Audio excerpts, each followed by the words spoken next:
Coucou les amis, j'espère que vous allez bien. Moi de mon côté, tout va super bien. Ok. Aujourd'hui, nous allons parler des primitives des fonctions circulaires.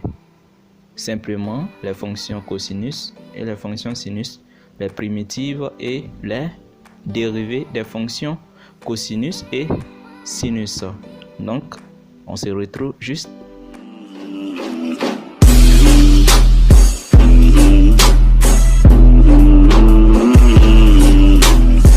Ok, voilà, comme je voulais déjà dire, aujourd'hui nous allons voir les primitives et les dérivées des fonctions cosinus et sinus. Ah, c'est ça les dérivées, j'espère que vous avez déjà tout compris. C'est ça, la dérivée, c'est ça. Ok, voilà. Donc, on va voir aujourd'hui la primitive et la dérivée des fonctions cosinus et sinus. Pourquoi ça? Parce que lorsqu'on commence à faire les dérivées, ça se passe bien, tout se passe très bien. On arrive à distinguer la dérivée des cosinus et des sinus. Tout se passe très bien.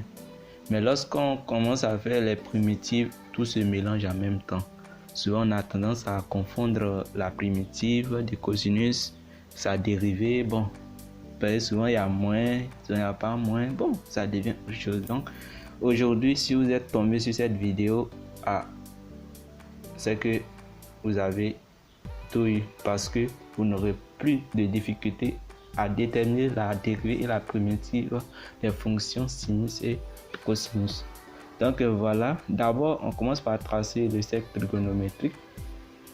Le sens direct ou le sens trigonométrique, c'est le sens contraire des aiguilles du noir, c'est-à-dire ainsi, comme ça.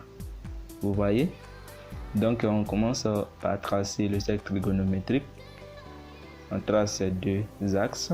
Ça c'est l'axe des cosinus, l'axe des abscisses c'est l'axe des cosinus et l'axe des ordonnées c'est l'axe des sinus. Donc voilà. Et ici c'est le côté positif, le côté négatif. Donc ici nous avons cosinus et moins cosinus, sinus et en bas moins sinus. Voilà. Ici on note f, la primitive de f. Si f est la primitive, alors la dérivée de grand F va donner petit f. Voilà. Donc comme vous le voyez, lorsqu'on part de là à là, nous sommes dans le sens trigonométrique, c'est-à-dire le sens contraire des aiguilles d'une montre. Ici, lorsqu'on part dans ce sens-là, on cherche la primitive de ce qui est là. De là, là, de là à là, ainsi de suite. C'est très simple. Très simple. Donc, quand on prend cosinus, si on veut chercher sa primitive, c'est quoi? C'est sinus, tout simplement.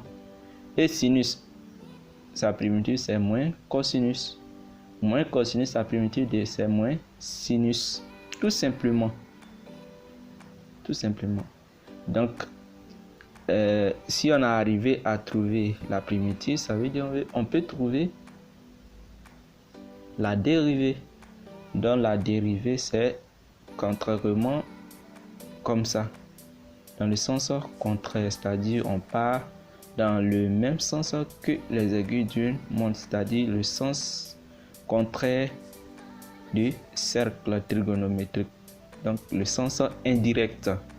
Donc si on veut chercher par exemple la dérivée de cosinus x, on va trouver moins sinus x.